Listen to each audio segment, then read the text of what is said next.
Just in the beginning of September, Tesla announced a brand new energy storage platform called the Megablock, designed to slash construction costs for renewable energy projects by 40%.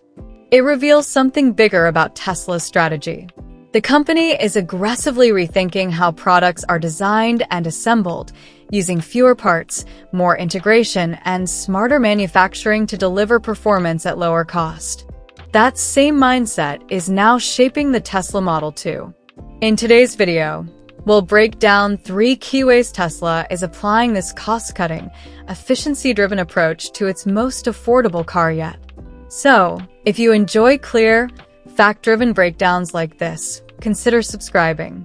How will the Fremont plant cut 90% of the welds on Tesla Model 2 with a 3-piece assembly design? Do you know how many welds are on the car you're driving? A typical sedan has 400 stamped steel panels stitched together with over 6,000 spot welds. That's a lot.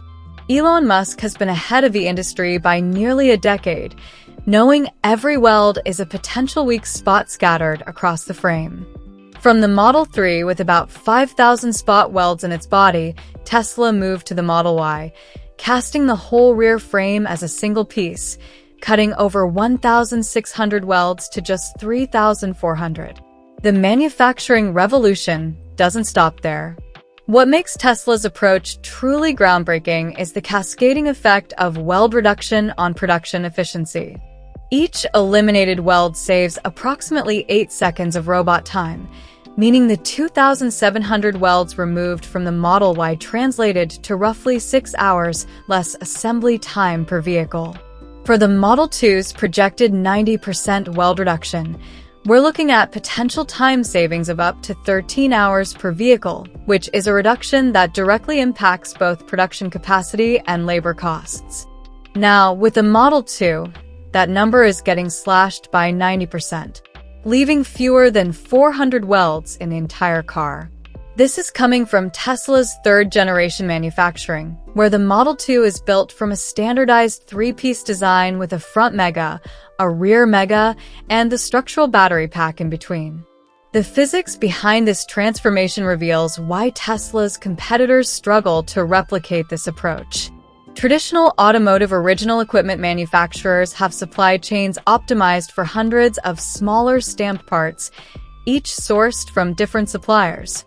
Tesla's vertical integration allows them to control the entire casting process in-house using proprietary aluminum alloys that maintain strength while enabling single-piece construction. The material science breakthrough involves a silicon-enhanced aluminum blend that reduces casting defects by 75% while maintaining the same structural properties as multi-piece assemblies. From the leaked images at Fremont, we can see a series of rear assemblies being cast into a single piece.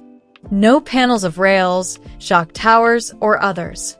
These castings are believed to be made using a 50,000-ton giga casting press, a massive thing that is powerful enough to cast both the front and rear sections of the car, all in one go to ditch 2,100 welds. The structural battery pack is where Tesla says no to the 800 welds. While Ford and GM still place battery modules in a separate frame and secure them to the body, Tesla, however, has turned the battery into the car's floor. Nearly all 700 perimeter and crossbeam welds are gone. And to boost structural strength, a layer of aerospace-grade structural adhesive, which is the same class of adhesive that holds airplane wings to fuselages at speeds of thousands of km/h, will be applied along the battery pack's edge. This structural battery integration creates what engineers call a Minogue Plus design, where the battery pack doesn't just store energy, but actively contributes to chassis rigidity. The adhesive bonding process uses the polymers that cure at precisely 180 degrees Celsius, creating molecular bonds stronger than traditional spot welds. This approach increases torsional stiffness by 27% while reducing overall vehicle weight by 12%. Compared to conventional body and frame construction, the result is a chassis that behaves more like a Formula One carbon fiber monocoque than a traditional car frame. When the three Megas pieces are merged together, they only need just 16 welds. The total joining surface is now condensed into about 0.9 m, acting like a giant hinge that boosts the Model 2's torsional rigidity by nearly 30% compared with the Model 3. In total, Tesla can drop over 3,000 welds from this car and 90 kilos of dead metal. While most EVs carry 270 to 300 kilos of welded-together steel, dragging down efficiency and performance, the Model 2's 180-kilo frame is in a league of its own, giving you around 30 extra miles of range per charge and slashing the 0 to 60 miles per hour time to an impressive 2.9 seconds. And the Model 2's frame can last up to 30 years.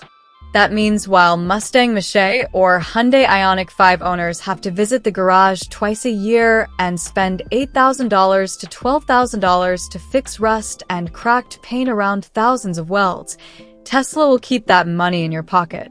So, what makes you feel amazed for the most with Tesla's manufacturing technical breakthrough?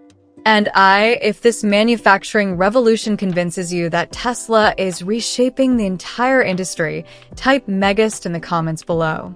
How is Tesla improving Model 2's LFP batteries with a blended cathode active material? Everyone's talking about aluminum ion, sodium ion, but right now Tesla still sees a massive room to grow in LFP. And for the Model 2, they're making it more reliable and efficient.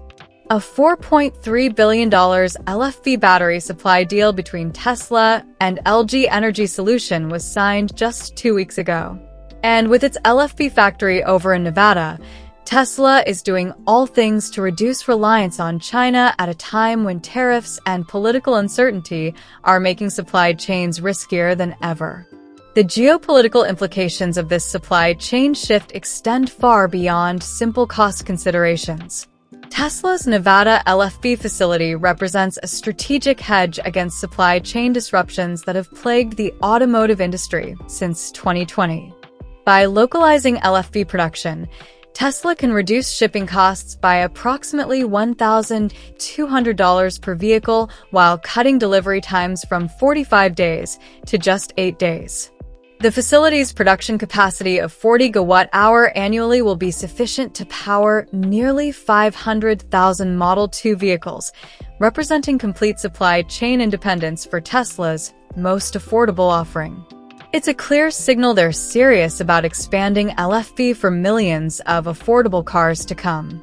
By avoiding the $25,000 tariff and adding the $7,500 federal EV credit, the final price of the Model 2 could even come in under $17,000 when it comes to your house.